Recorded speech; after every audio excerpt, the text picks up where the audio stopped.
The economy is a vast, complex thing that is constantly around us. The economy dictates the price we pay for our goods and services, the amount of money we make, as well as many, many other things. By understanding the economy, understanding certain concepts of the economy, and by understanding the roles that we do and can play in the economy, you and I both can make much smarter, more informed decisions in every aspect of our lives, as well as better understand why things happen. In the coming minutes, I will illustrate each of these things with the hope that it creates a greater appreciation as well as knowledge for the economy.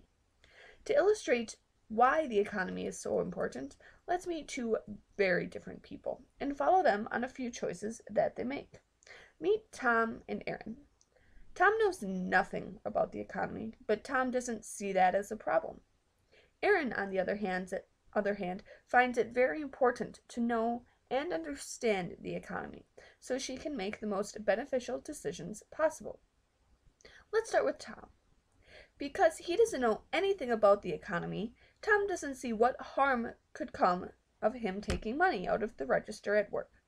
To Tom, this is just his way of being fairly compensated for his work. It is what he really deserves. What Tom doesn't realize is that by doing so, he is hurting the company that he works for, the company that gave him a job and plays a major role in his economy. The money that Tom took was going to be used to buy more product to sell at the store, but since the money was stolen, they couldn't afford it. Without replenished product, the company experienced a shortage and lost customers because the store didn't have the certain items that said customers were looking for. With the loss in customers, the company lost profit and didn't meet their quota, or their goal. So they had to lay off some workers to compensate. With these people not working, said people spent less money in the local economy, causing other businesses to cut down on staff as well, in order to compensate for the decrease in revenue. These layoffs happened to affect Tom's son, who was working to pay for college. Because he was laid off, Tom's son had to quit school, because he could no longer afford it. By quitting school, Tom's son forfeited immense amounts of human and social capital, in turn causing him to know very little of the intricate economy surrounding him, henceforth starting the circle all over again. Now, let's turn to Aaron. Aaron understands the complexity of the economy and how important it is to make smart decisions so as to not to negatively disrupt the economy. Because of this, when Erin decides that she wants to invest in the stock market to make a little extra money, she does an extensive amount of research to see which company has the highest potential for making her money. By making a responsible, reasonable, educated decision, Erin is able to make a nice amount of money, helping her to be able to spend more money, which in turn helped to boost the economy that Tom negatively impacted. Deciding that she wanted to continue to better her local economy, Erin decided to open up a business. Wanting the business to be successful, as anyone would, Erin went around town performing research to find out what the people in her town wanted to open up.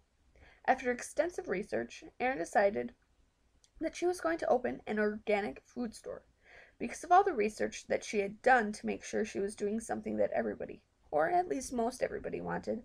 Her store was a huge success, and she was able to hire several employees, which, you guessed it, boosted the economy. Seeing the success that Erin had from investing in the stock market, Tom decided that he too was going to invest. But Tom decided that he wasn't going to do any research on which company to invest in. He chose the one he thought had the coolest name. Because he didn't make any inquiries about the company before he invested, Tom wasn't aware that the company's stock was falling each day due to unethical business practices, causing Tom to lose money, which further put a damper on his already bad financial situation. Aaron's business, on the other hand, was doing extremely well and doing a lot of good for the local economy. But Aaron wanted to do more. She had read an article published by the Institute for Local Self-Reliance that illustrated how important it was for stores to stay local. She read that for every $1 million spent at a local store, an additional $321,000 of local economic activity were created, as opposed to the $188,000 that chain stores generated. Upon reading of the huge difference staying local made, she decided she didn't want to buy all of her product from a large distributor anymore. She wanted to sell as much product that local people produced as possible, so she approached other members of her community about buying their things to sell in her store. Everybody was delighted at the extra revenue, and they were so thankful for the economic improvement that Erin made in their community. By not understanding the economy and just how intricate it is, like Tom, we give up the ability to improve our own lives and the lives of others around us, such as Erin did. To understand just how much the economy does affect our lives, we need only look at two different economies, Venezuela and the United States. According to Investopedia, Venezuela's economy is ranked 26th in the world. Because of this, their gross domestic product, or GDP, is at negative 4%. Their interest rates are at 19.83%, and inflation is at an astounding 68.5%. Then take the United States, whose economy is ranked number 1 in the world. Their GDP is 2.7%. Interest rates are 0.25%, and their inflation rate is 0.2%. This clearly illustrates how a better economy is better for everyone functioning within that economy. Forbes explains that when an economy is better, there are more jobs and clearly lower interest rates. And the more we understand the intricate web that is the economy, the better we can make it for ourselves and our loved ones to live in. Because who can really afford 19.83% interest rates, right? In comparison to Tom and Erin, my role is relatively simple, but it is important nonetheless. I'm a student, an employee of 2 local businesses, and a consumer of goods and services. As a student, I am fulfilling the wishes of President Barack Obama himself. In the 2015 State of the Union address, he went on to express the importance of education by saying, "It means preparing Americans to earn good jobs and higher wages, which means every child getting a great education." Just as the president would like, I am working towards a great education so I can better understand the economy, amongst other key principles required for functioning in society, and so that I can make enough money to support myself in the future and to contribute positively to the economy. In fact, getting a higher education is also something that How To EDU recommends. They report that just by finishing school, I will make $9,181 more each year, according to national averages. Then, if I further my education and get my bachelor's degree, I would make an additional $23,291 per year, followed by an additional $23,396 a year on top of that if I get an advanced degree. That's a total of $55,868 more just by continuing to educate myself. And the more money I make, the more money I can spend, boosting the economy. The second role I play in the economy, employee, is also an important one. By working directly with the people that are buying the available products, I have to ensure that the customer has a pleasant experience to help ensure that they return. I also have to ensure that, for the same reason, I provide the customers with the best products that I can, and that they get what they ask for. If I were to completely disregard the quality of product and customer service, not only would I turn people away from the business, hurting the business and potentially eventually the economy, but I can say with almost absolute certainty that I will lose my job, making it more difficult for me to fund the furthering of my education, therefore limiting my potential future economic contributions. The final role I play in the economy is a consumer. I buy gas at local gas stations, food at various local businesses, as well as movie tickets, gifts, and many, many more things. By buying these things in the economy, I am helping to keep local businesses in business, which helps to generate revenue for the town as well as jobs for the citizens. Although my role in the economy isn't a huge one, it is an important one nonetheless. The economy will always need employees, people to learn more about it, and people to consume things so that it may continue to function. In order to understand the economy and to keep it functioning, there are 5 economic concepts that are critical to the well being of the economy and everyone functioning in it, like you. First, everybody needs knowledge of their self interest and their economic self interest, as well as the ability to determine whether or not something falls into one of those categories. Both self interest and economic self interest mean basically what they sound like. Self interest is defined by good old Merriam Webster as something that is in your own interest or to your own advantage, such as getting a certain job or getting enough sleep at night. Then take economic self interest. Basically, economic self interest is the same thing, just for your economic self.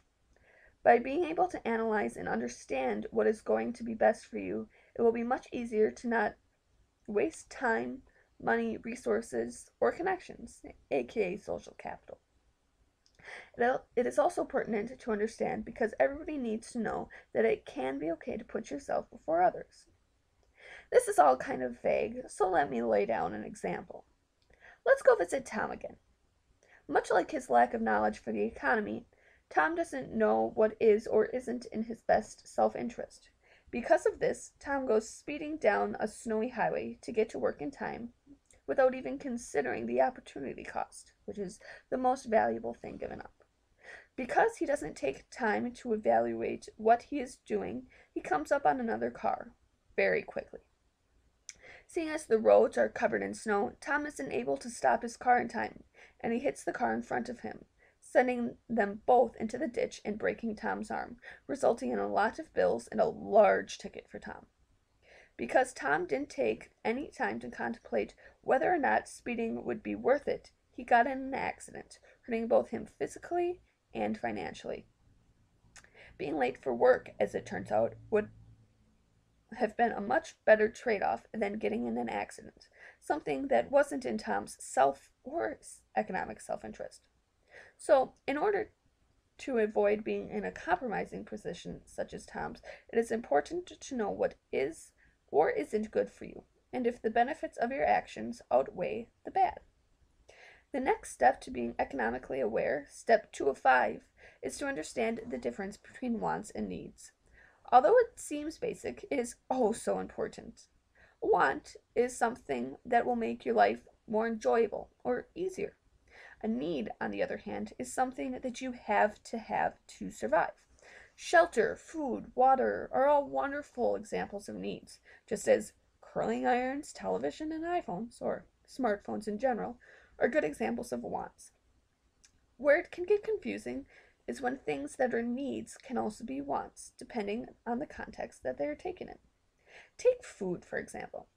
Every living thing needs food to survive, making it a need. But food can also be a want.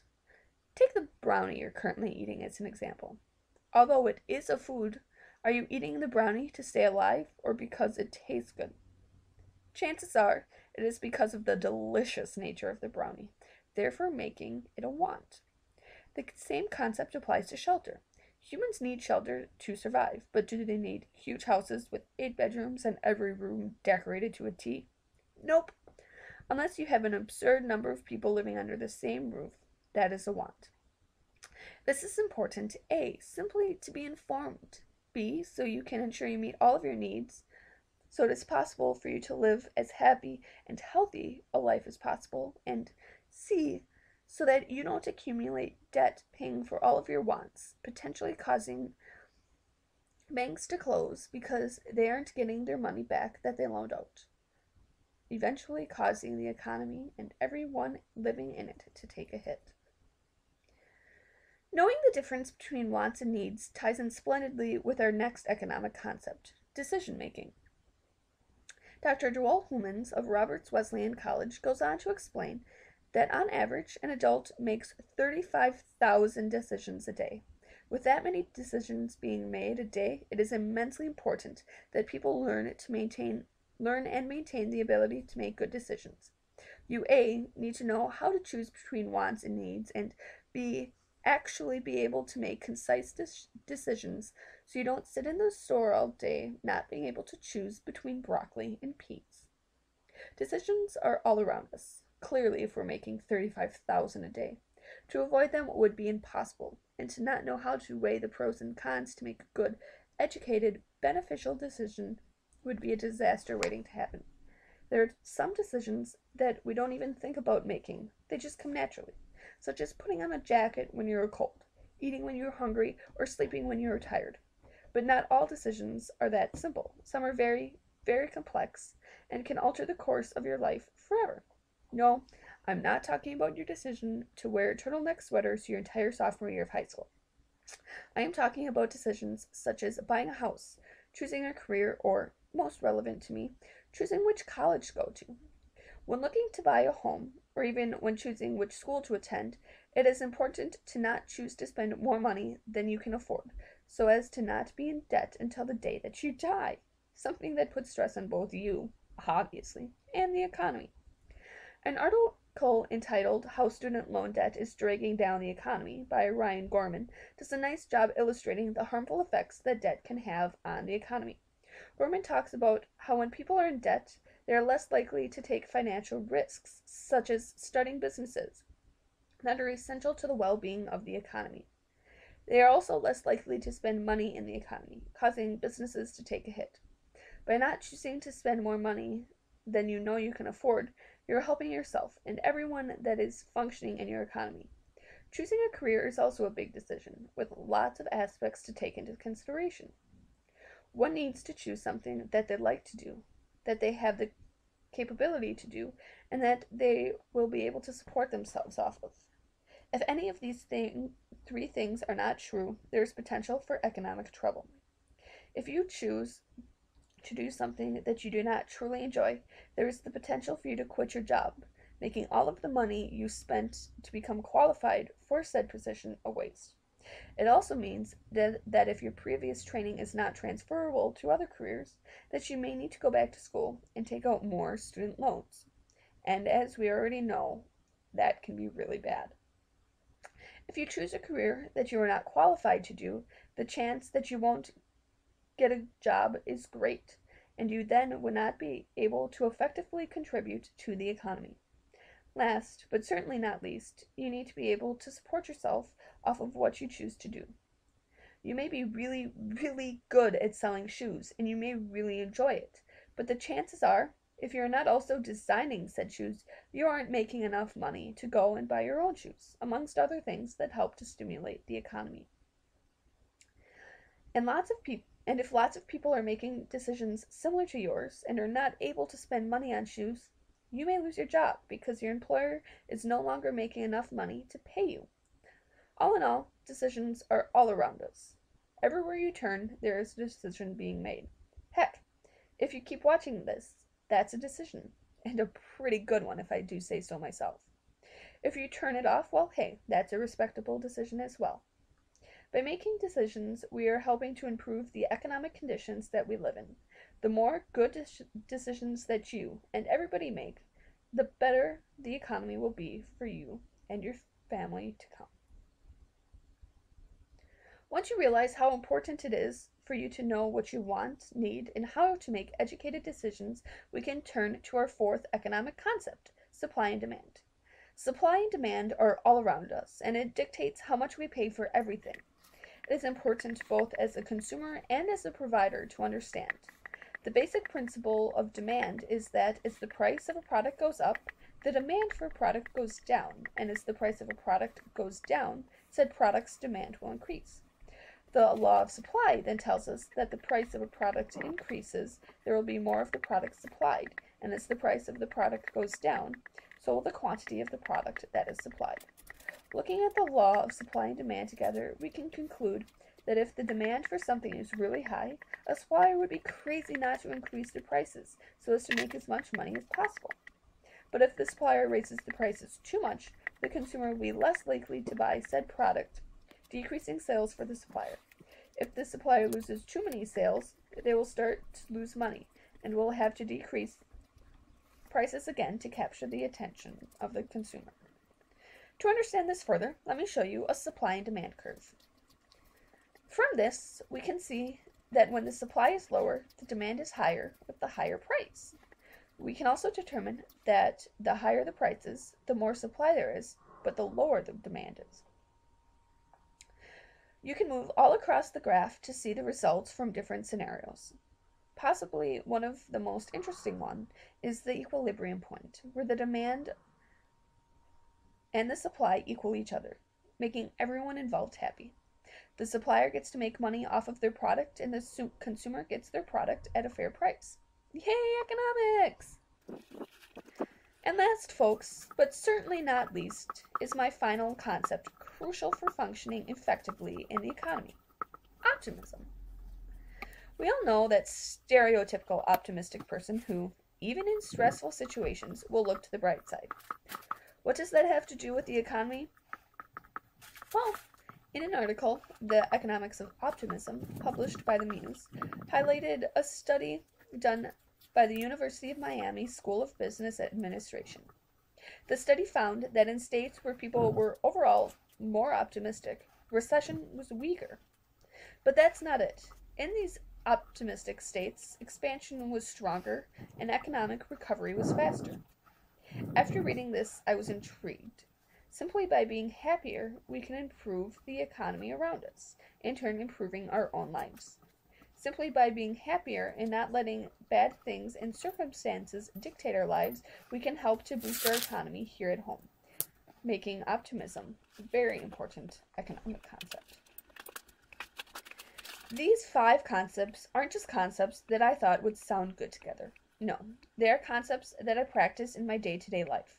Before I do anything, such as buying goods, applying for a job, or applying for a program, I stop and analyze whether or not I think it will be good for me or in my best interest. I will think to myself, however briefly, and weigh the pros and cons. If there are more cons, I won't continue forward with said activity, making good use of my decision-making skills. I also put my knowledge of decision-making skills to good use when looking at wants versus needs. Although I haven't experienced a lot of having to provide for my own needs yet, I have had a lot of experience with wants. Very rarely will I spend money on something that I want, because I know eventually there's something else that I'm going to want. That's just human nature. In my mind, by not saying yes to all of my wants now, I am better preparing myself for when I actually need to provide myself with the necessities of life. Understanding of supply and demand helps me to also not spend too much money on anything, especially if it's one of those dang wants again. And being optimistic allows me to enjoy participating in every aspect of the economy as much as it keeps me participating in the economy, even when it isn't looking the greatest. The economy is a wonderful thing. In so many ways, it makes our lives better, and I just feel privileged to be able to practice these 5 economic concepts in the #1 economy in the world.